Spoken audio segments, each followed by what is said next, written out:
My name is Iris, and I do a lot. I write, I collect leaves and flowers, I play, I dance, I sing, I travel the world, and I figure out how to live.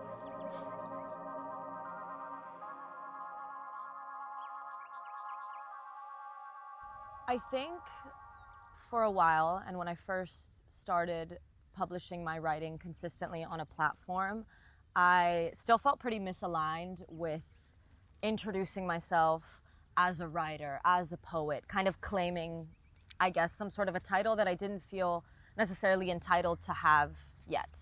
And in the coming years, since that was about 2 years ago that I started my Substack, I have learned a few things. One is that I really prefer the term artist because I think it does speak more to a way of living or a state of being than a career. And somewhere along the line, I did kind of decide, and I mean, I'm still young, who knows, but that wasn't something that I would pursue in the traditional titular way.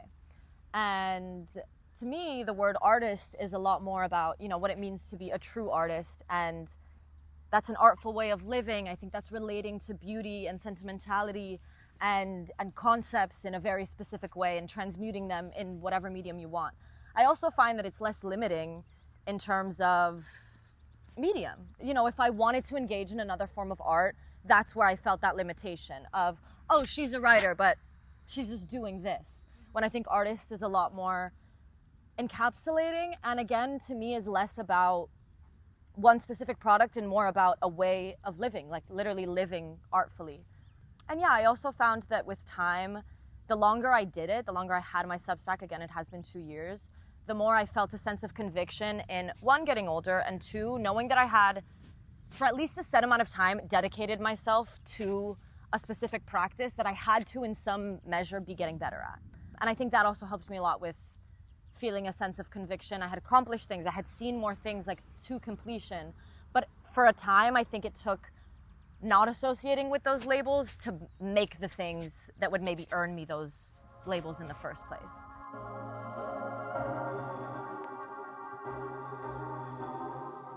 I really, really believe that you can always channel different parts of yourself. I channel my teenage self a lot. She was a lot more uninhibited than I am. She was... That experience in general of being a teenage girl is very, very poignant to me. I think it is like your world ends every single day and your problems are so superficial, but they're so real to you. And I validate that girl so much and her experiences. And even now, as my adulthood takes a lot more shape, there's even eras of, who I was when I was 18 and who I was when I'm 22 now. Those are very different girls. And I still, one, empathize always with that girl who maybe didn't know better, or maybe didn't relate to herself with as much confidence as I have now, or had these superficial problems, or had these complexes about herself. And I think that it all did deliver me here, and it's a strange thing about kind of time and how you are your most present self, but at the same time, this present version was informed by every single contradictory, even past self that existed. And that's something I've been thinking a lot about recently, is how I contain so much contradiction as a human being and can act in ways that are so directly contradictory. And I don't know, that's a part of myself, and especially my adolescent self, that I embrace. And I have learned to temper her and to kind of self-parent a little bit and make her more reasonable. But I think that her fervor and her melodrama and everything, I got called dramatic so much when I was younger, and I really just was a really sensitive young person who was a human being undergoing this intense experience that I still feel so deeply. Being alive is so grave and is so intense, and I really think sometimes the world does end for 10 seconds, but then I step outside of it and I realize how much my catharsis is important to me, how much not just denying these things that come upon me naturally and did come upon me before, and I maybe understood less or knew how to manage less. came to inform my ability to be a well-adjusted, somewhat, be a person to people now. I have a memory of doing a writing life class. It was actually my favorite class in university, and I mean, it ends up relating so much to the way that I write now. But there was a story in one of the essays that I submitted that was really embarrassing, and it was about me being in middle school and getting into a screaming match with a girl about stealing her butt lifter, which is a pair of like shorts with like 2 circles cut out in the back that's supposed to like whatever. And the essay was kind of about growing up in Miami and my relation to like sexualizing my body when I'm so young, and this whole pressure that you kind of feel to have a fat ass when you're genuinely 14 years old. And I was literally wearing the butt lifter as I'm like having this screaming match with this girl and telling her like, I don't have your shit, like I don't know, whatever. Anyway, I kind of was reviewing the essay with my teacher and speaking about how I considered omitting the story, and she was like, no, this is the real life, like this is the kind of like unpolished, slightly embarrassing, confessional, and morally gray aspect that makes this human.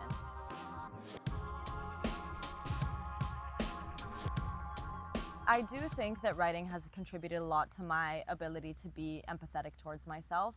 I think that's also very much come naturally for me. I think even when I was an adolescent, my complex about self-love was like weirdly logical, where I was like, I am stuck being Iris. Like I have to live with this inner monologue. I have to like endure the projections of my subconscious mind in waking and dormant life. The least I can do is like be kind to her and be forgiving and learn how to forgive myself. And it's kind of hard to explain in the sense that I don't think a lot of people relate. Like I think a lot of people like have to do maybe a lot more work or self-interrogation or self-exploration to get to that point. And I did feel really young that it came quite naturally to me. But that being said, I did at a point in my life assume that I had mastered self-love, and it was like a thing that you had or you didn't have. And this past year of my life really demonstrated to me how cyclical lessons can be and how much of a deepening there still is to go in every direction. And it's something that is getting older has taught me, where I grew up feeling very precocious, very told when I was a 3rd grader that I was wise for my age, like always just kind of feeling like I had things somewhat figured out. And I find a real comfort in that. And I think I'm naturally inquisitive towards those things. Like self and identity is like have been topics of my fascination for a while. But even that, like knowing that it is this ever-changing, ever-evolving sense of relating to myself and how my experiences might not happen linearly and might set me back or might catapult me in another direction, and that there's always like these little bits of self-maintenance that can be done. And yeah, I mean, everything is a practice, like truly. And writing is a material practice that helps me commune with the abstracts and these things like self-love and, you know, these concepts. I'm haunted by concepts, you know, and like getting to actually like sit down and channel that through a lens, through a project, through a story is very helpful to me. I could have very well lived a different existence where I was never inclined to this specific medium or inclined to make art at all. But the circumstances of the life that I have lived have made writing something that I have to do. It's not even me at that point. There's a level of like transcending the self where it's just like I just feel called to do this. I feel like it's necessary to get it out of me, to like pick it apart, like to spit it out essentially. And I think that that is when you make the best kind of art, or the most authentic kind of art, or maybe the most pure kind of art, is when it's not even about you anymore. It's not about this like meta identity of like who I am as an artist, but it is about being a vessel for some truth that needs to escape you or something that needs to be expressed. I think that the gesture of writing is a gesture towards intimacy. It's even why I think I kind of allow and encourage the people in my real life to read my Substack and follow my writing. I feel like I encounter a lot of people who are like, no one in my real life is gonna know about this. And I almost have the opposite approach. Like, I'm very openly diaristic. And I think it does come with wanting to be understood, and at the same time accepting that you will inevitably be misunderstood in one way or another. Things can be taken out of context. There's only so much, someone cannot consume the entire lineage of like everything I've ever written, everything I've ever thought, and like understand. I am actually the only person who has all that first person context, which is also what makes me so self-forgiving, or makes me so kind of just like embracing of my own experience. It's this weird thing of like being so aware of your separateness from everyone and the human condition, and that being the entire reason why you have the desire to express it.